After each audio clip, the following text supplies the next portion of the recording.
감옥에 붙잡히게 되자 교인들이 함께 모여서 간절히 기도를 하고 있는데, 야고보는 이미 처형을 당했고 베드로도 죽게 될 것이 뻔한 일인데, 여러분 어때요? 기도한다고 베드로가 살아 돌아올까?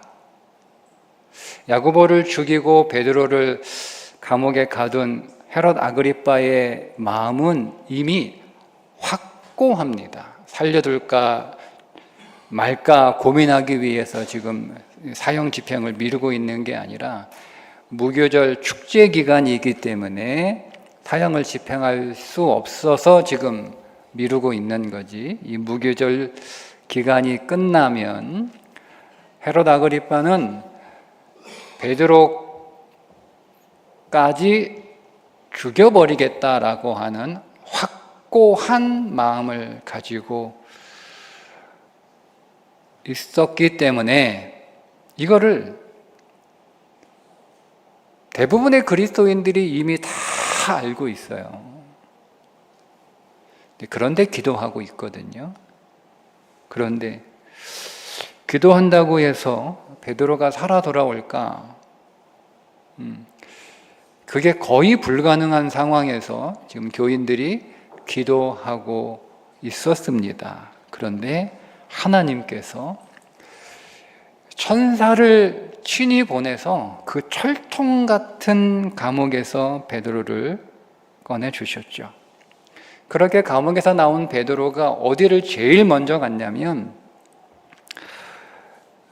자기를 위하여 기도하고 있을 요한의 어머니 마리아의 집으로 제일 먼저 달려가서 대문을 힘차게 두드립니다. 그 소리를 듣고 로데라고 하는 어린 여종이 도대체 누가 이 야심한 밤에 저렇게 문이 부서져라 두드리고 있는지 나가보니까 문 밖에서 베드로의 목소리가 들리는 거예요. 깜짝 놀라서 문 열 생각도 못하고 급히 다시 들어가서 거기서 모여있는 사람들에게 베드로 왔어요, 베드로 왔어요, 베드로가 살아 돌아왔어요, 베드로가 돌아왔어요, 이렇게 얘기를 하니까 사람들이 뭐라고 그래요? 미쳤대요, 미쳤대. 너 미쳤구나, 너 정신 나갔구나. 아니, 여러분이 베드로 살려달라고 기도하고 있는데 살아 돌아왔다니까. 미쳤대요, 미쳤대요. 도대체 무슨 기도하고 있었던 거죠? 그러니까 이 로데가 너무 답답하니까 막 펄쩍펄쩍 뛰면서, 아니 내가 미친 게 아니고 진짜 베드로 왔다니까요, 진짜 베드로의 목소리 분명해요 라고 막 팔짝팔짝 막 가슴 치면서 막 답답해 하니까, 그러니까 사람들이 하는 말이 뭐예요? 그러면 베드로 수호천사일 거야. 베드로 수호천사일 거야. 여러분, 이 정도로 못 믿으면 왜 기도한 거예요 도대체? 왜 기도한 거예요? 그냥 기도한 거예요. 그냥 믿음도 없이 그냥 한 거예요. 그냥 믿음도 없이 그냥 기도한 거라니까요. 자, 이런 기도, 여러분이 알고 있는 기도에 대한 지식으로 이런 기도 응답 받을 수 있겠습니까? 여러분 생각으로, 여러분 기준에서 여러분들이 기도에 대한 어떤 생각을 다 가지고 계시잖아요. 그냥 기도한 거예요. 믿지도 않으면서 기도한 거예요. 믿음 없이 기도한 거예요. 하나님 응답하시겠어요? 더 놀라운 건 하나님이 응답하셨다는 거예요.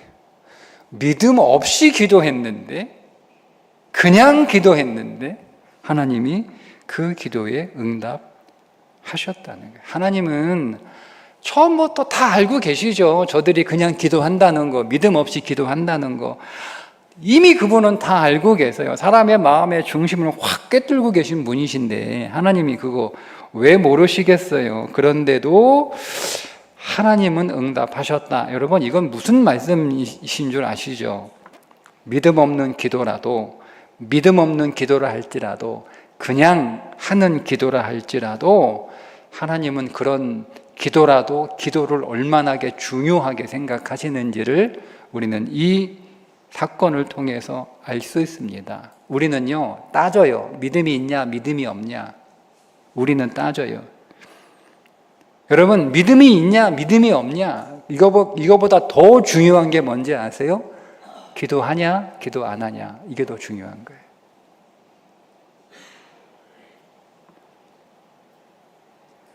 여러분, 성경은, 하나님은 그가 믿음이 있든 믿음이 없든 기도하는 것 그 자체를 믿음으로 보신다는 거죠. 그러니까 여러분, 믿음 따지지 말고 기도부터 하라 이 말입니다. 기도부터 하라 이 말입니다. 우리는 또 이 사건을 다른 관점에서도 볼 수 있는데, 그 마리아의 집에 모인 사람들의 기도를 다른 관점에서 보면 그 사람들이 꼭 베드로의 석방을 위해서만 기도한 것은 아닐 수도 있겠다. 왜냐하면 안 믿었으니까. 물론 베드로를 위해서도 기도를 물론 했겠죠. 그런데 그들의 기도의 더 많은 비중은, 그들이 기도했던 더 큰 이유는 베드로가 아니라 자기들의 안위를 위해서 기도했던 것일 수도 있겠다. 여러분, 그런 마음 들지 않을까요? 베드로 다음은 누구일까? 아그리빠가 베드로로 끝낼까? 아니요. 아그리빠의 성향상 베드로로 끝낼 사람이 아니에요. 아그리빠가 베드로로 끝내지 그러면 그 다음은 누굴까? 그러니까 자기들에게도 이런 일이 닥칠 거라고 하는 두려움이 이 사건을 통해서 확 밀려 들어오는 거예요. 얼마나 여러분 두려웠겠어요. 그러니 그들의 기도에 어쩌면 대부분은 지켜달라. 하나님 우리를 좀 지켜달라. 하나님 우리를 좀 지켜달라. 하나님 나를 좀 지켜달라. 그렇게 기도를 했는데 생각하지도 못한 응답을 받은 거죠. 그게 뭐예요? 베드로가 살아 돌아온 거예요. 자기들을 좀 지켜달라. 이게 불가능한 상황이기 때문에, 또 어떤 놈에서 사람은 또 이기적이기 때문에 베드로는 그렇게 안중에는 없을 수 있었거든요. 정말 이 사람들의 급한 건 자기들의 안위예요. 자기들이 무사한 거예요. 자기의 가족들이 무사한 거예요. 그러니까 하나님 좀 지켜달라 그렇게 기도했는데, 생각하지도 못한, 상상할 수도 없는 베드로가 살아 돌아오는 더 큰 응답으로 하나님이 그들의 기도에 응답하셨다. 여러분, 우리가 이 사건을 통해서 알게 되는 두 가지 사실이에요. 믿음 없어도 하나님은 응답하신다. 하나님은 오늘 우리가 기도할 때 우리가 기도한 것보다 더 크게, 더 놀랍게 응답하신다라고 하는 것을 우리에게 가르쳐주는 사건입니다. 여러분, 다윗도 하나님 앞에 기도할 때 자기가 기도한 것보다 더 큰 응답을 받았습니다. 그것을 다윗 스스로가 시편 21편 4절에서 고백하는데, 전쟁에 나가기 전에 하나님 이 전쟁에서 내가 살아 돌아오게 해 주십시오라고 기도를 하거든요. 그런데 어떤 응답을 받았냐면, 네가 이 전쟁에서 살아 돌아오는 정도가 아니고 내가 너를 장수하게 하겠다. 자기 지금 기도는요, 이 전쟁에서 죽지 않고 살아 돌아오는 게 자기의 기도의 전부예요. 근데 하나님은 아니, 그 정도가 아니고 내가 너 장수하게 해줄게. 장수하게 해줄게. 그것으로 끝나지 않아요. 계속 이어지는 말씀에 보면 하나님은 그에게 영광도 주시고 존귀도 주시고 위엄도 주실 뿐만 아니라 다윗이 고백합니다. 헤아릴 수 없는 많은 복을 하나님이 내게 응답으로 주셨다. 이렇게 하면서 하나님을 찬양합니다. 그게 시편 21편입니다. 다윗만 그런 게 아니에요. 솔로몬도 여러분, 그 아들도 아버지처럼 정말 하나님이 넘치는 기도의 응답을 받지 않습니까? 솔로몬이 왕이 되고 나서 하나님 앞에 기도하는데, 하나님 내가 주의 백성을 심판할 때 선악을 분별하게 해달라는 기도를 합니다. 그런데 하나님은 그 솔로몬의 기도를 들으시고 응답하시는데 어떻게 응답하시냐면 이렇게 응답하시죠. 내가 또 네가 구하지 아니한, 네가 기도하지 않은 부귀, 영광, 그것까지도 너한테 주겠다. 솔로몬은 그거 기도하지 않았어요. 그런 마음이 있었는데 차마 그렇게 말을 못한 것도 아니에요. 그냥 오직 솔로몬의 관심은 내가 왕이 됐는데, 하나님의 나를 그 자리에 앉혀주셨는데, 내가 백성들을 재판할 때 내가 선악을 잘 분별해야 이 나라에 억울한 일이 없고 내가 공정하고 공평한 왕이 될 텐데, 이것뿐이었어요. 그런데 하나님은 네가 그렇게 기도하는 것은 물론이거니와 네가 구하지 아니하는 것까지 내가 너에게 응답하겠다. 여러분, 그렇게 사사시대에도요, 암몬의 군대가 이스라엘을 쳐들어왔을 때 이스라엘 백성들이 하나님 앞에 기도하는데 기도의 내용은 단순했습니다. 하나님, 암몬 손에서 우리를 좀 건져주세요. 암몬 손에서 우리를 좀 건져, 이것뿐이에요. 더 이상 다른 기도 안 합니다. 암몬 손에서 우리를 좀 건져주세요. 그것뿐이에요. 그런데 하나님이 그 기도에 어떻게 응답하셨냐면, 하나님이 암몬의 서급 20개를 차지하게 하시고 암몬으로부터 항복 선언을 받아내는 응답을 하십니다. 그런데 그들이 그런 기도한 게 아니잖아요. 그냥 하나님, 우리를 좀 건져주세요. 우리를 좀 건져주세요. 그것뿐이었어요. 전쟁에서 이기는 것은 고사하고 그냥 우리가 이 전쟁에서 죽지 않는 것만, 나라가 망하지 않은 것만 그들이 기도했는데, 하나님은 성읍 20개를 전리품으로 주시고 암몬으로부터 항복 선언을 받아내는 응답을 주셨어요. 여러분, 이렇게 하나님은 우리가 기도하는 것보다 더 크게 응답하시는 분이신데, 이런 하나님을 바울이 잘 알고 있기 때문에 그가 보내는 에베소 교회의 편지에 그런 하나님을 뭐라고 표현하냐면, 우리가 구하거나 생각하는 모든 것에 더 넘치도록 능히 하실 하나님이라고 편지를 써보냅니다. 에베소 교회에만 그렇게 편지를 써보냈나요? 고린도 교회에도 이렇게 편지를 보냅니다. 하나님이 자기를 사랑하는 자들을 위하여 예비하신 모든 것은 눈으로 보지도 못하고 귀로 듣지 못하고 사람의 마음으로 생각하지도 못하는 것을 하나님이 베푸신다라고 고린도 교회에 편지를 써서 보내요. 고린도 교회만 편지를 써보내는 게 아니에요. 자기가 아들처럼 생각한 디모데에게 편지를 써보내는데, 그 디모데야, 정함이 없는 재물에 소망을 두지 말고 오직 우리에게 모든 것을 후히 주시는, 넉넉하게 주시는, 넘치게 두시는, 그리고 그것을 누리게 하시는 하나님께 소망을 두라.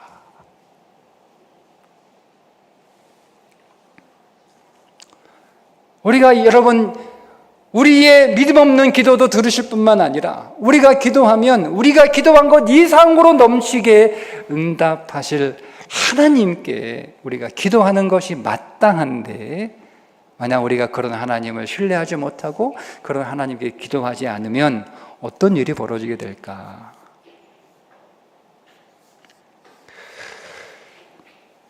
남유다에 아하스라고 하는 왕이 있었어요. 근데 이 아하스가 왕으로 재위하던 때에 북이스라엘과 아람이 연합해서 남유다 아하스를 공격하기 위해서 몰려오고 있을 때입니다. 그때 하나님께서 이 아하스 왕에게 이렇게 권유를 하세요. 권유를. 여호와께서 또 아하스에게 말씀하여 이르시되, 너는 내 하나님 여호와께 한 징조를 구하되, 한번 징조를 하나 구해봐라. 징조를 하나 구해봐라. 그러니까 하나님 시험해보라 이거예요. 높은 데서든지 낮은 깊은 데서든지 구하라 하시니, 아하스가 이르되 나는 구하지 아니하겠나이다. 나는 여호와를 시험하지 아니하겠나이다. 하나님이 두려워 떨고 있는 아하스, 걱정하고 불안한 아하스에게 권유를 하나 해보시는 거야. 그럼 한번 그렇게 떨지 말고, 그렇게 걱정하지 말고, 그렇게 불안해하지 말고 기도 한번 해봐. 나한테 기도 한번 해봐. 이렇게 제안하시는 거예요. 그러니까 아하스가 뭐라고 얘기하면, 아니요, 나 기도 안 할래요. 나 기도 안 할래. 왜 안 하려고 했냐면, 아하스는 이미 어떤 결심을 했냐면 아수르와 손을 잡을 결심을 했어요. 내가 아수르한테 도움을 구하겠다. 내가 아수르의 도움을 받겠다. 그런 결심을 이미 했기 때문에, 이미 그렇게 결정을 했기 때문에 굳이 하나님한테 기도할 필요를 느끼지 못했던 거죠. 그래서 기도를 안 하겠다고 대답을 합니다.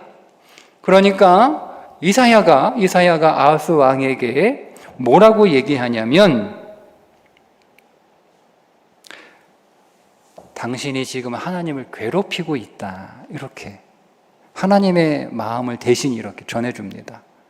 당신 지금 하나님 괴롭히고 있는 거야. 하나님이 당신 때문에 너무 괴로우시대. 근데 우리는 이렇게 괴롭다라고 번역을 했는데요. 원래 이 히브리어를 문자 그대로 번역을 하면 이런 뜻이에요. 진절머리가 난다. 그게 기도하지 않는 자에 대한 하나님의 마음이에요. 진절머리가 난다. 이게 여러분 잘 느낌이 안 오실 것 같아서 제가 오늘의 언어로 바꿔서 번역을 하면, 하나님이 기도 안 하는, 기도를 제안했는데 기도 한번 해보라고, 나 한번 시험해봐. 내가 응답하나 안 하나, 내가 도와주나 안 도와주나 한번 기도해봐. 한번 기도해봐. 의심만 하지 말고 한번 기도해봐. 이렇게 하나님이 제안했는데 그걸 아하스가 거절했단 말이에요. 안 하겠다고. 그러니까 하나님이 어떤 느낌을 받았냐면, 네가 나 혐오하는구나. 이게 혐오한다는 뜻이에요. 하나님이 아하스로부터 혐오감을 느끼셨다는 거예요. 하나님이 기도를 거절하고 기도를 안 하겠다는 그 아하스를 통해서 네가 나를 혐오하는구나. 네가 나를 혐오하는구나. 여러분, 왜 하나님이 그런 마음을 여러분 느끼셨을까요? 하나님을 불의한 재판관보다 못한 분으로 여기고 있으니까. 그러니까 하나님이 그런 느낌을 받는다고 말씀을 하시는 거예요. 여러분, 하나님이 불의한 재판관보다 못한 분이십니까? 아니죠. 하나님은 어떤 분이냐면 우리의 믿음 없는 기도도 응답하시는 분이신 줄 믿습니다. 하나님은 어떤 분이냐? 우리가 기도한 것보다 그 이상으로 응답하시는 줄 믿습니다.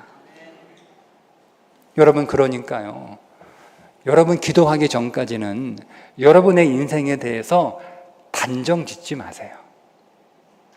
기도하기 전까지는 여러분의 인생에 대해서 단정 짓지 마세요. 그런 생각도, 그런 말도 하지 마세요. 우리는 다윗의 기도를 좀 참고할 필요가 있는데, 하나님의 나단 선지자를 통해서 다윗에게 가서 이렇게 얘기해라. 네가 밧세바를 범한 일로 인해서 내가 너를 징계할 텐데 밧세바와 너 사이에 낳은 아들을 내가 죽일 거야. 가서 전해. 나단 선지자가 가서 이제 다윗에게 하나님께서 가슴 아픈 일이지만 당신의 범죄로 인하여 당신을 징계하시기로 결정하셨는데 밧세바와 사이에 낳은 그 아들을 하나님이 데려가시겠답니다. 이렇게 전가를 전하자마자 그 아이가 병듭니다.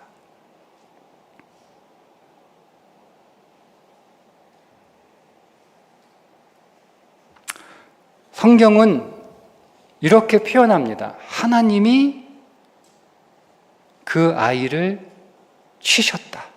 이렇게 나와요. 하나님이 그 아이를 치셨다. 이미 끝난 거죠. 이미 끝난 거예요. 돌이킬 수 없어요. 하나님이 결정하시고, 그분은 한 번 말씀하시면 다시 되돌리지 않습니다. 기도한다고 하나님의 그 결정을 누구도 바꿀 수 없어요. 하나님의 의지가 확고하고 분명하고 명백하게 전달됐습니다. 그런데요, 다윗이 기도합니다. 어떻게 기도하는 줄 아세요? 7일 동안 아무것도 안 먹고요, 잠도 자지 않아요. 그러니까 신하들이 이러다가 왕까지 죽겠다 싶어가지고 말려요. 포기하세요. 하나님이 정하셨다니까요. 소용없어요. 하나님이 치신 거예요. 아무리 왕이라도 되돌릴 수 없어요. 그래도 다윗이 말을 안 들어요. 그렇게 7일 동안 아무것도 안 먹고 한숨도 안 자면서 하나님 앞에 엎드려가지고 꼼짝을 하지 않아요.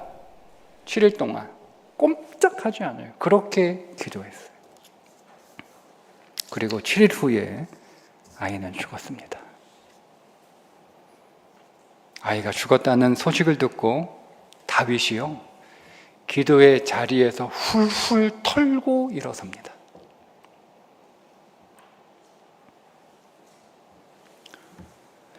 여러분, 우리는 언제까지 기도합니까? 결론이 날 때까지 기도하는 겁니다. 미리 단정 짓지 마세요. 아직 살아있잖아요. 하나님이 죽이겠다고 확고하게 그분의 결정이 다윗에게 전달됐음에도 불구하고 아직 아이는 살아있는 거예요. 아직 살아있잖아요. 아직 끝난 거 아니잖아요. 아직 결론 나지 않았잖아요. 여러분, 미리 단정 짓지 마세요.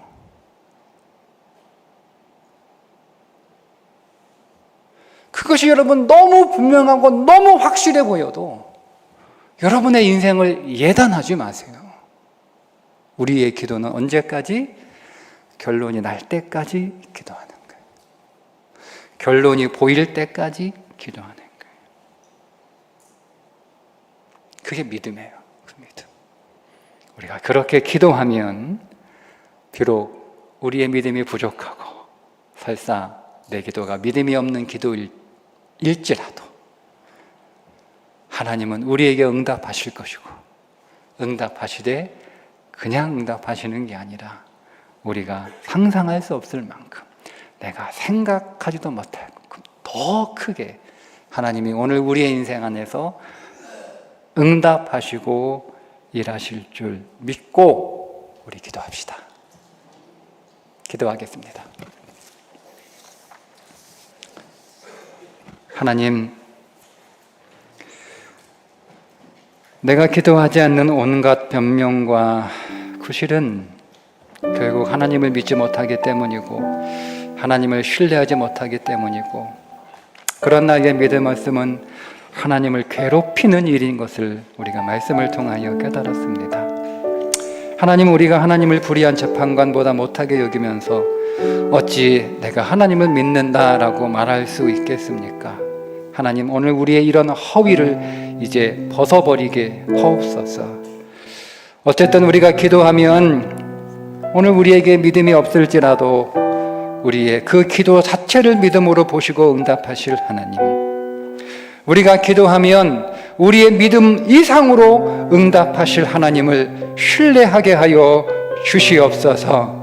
아직 오늘 우리의 삶은 끝나지 않았습니다. 아직 결론 나지 않았습니다. 하나님, 결론 나지 않은 것을 미리 예단하며 속단하며 기도를 포기하고 마음을 접는, 소망을 끊어버리는 어리석은 사람이 되지 않도록 성령님 우리를 도와 주옵소서. 예수님의 이름으로 기도합니다. 아멘.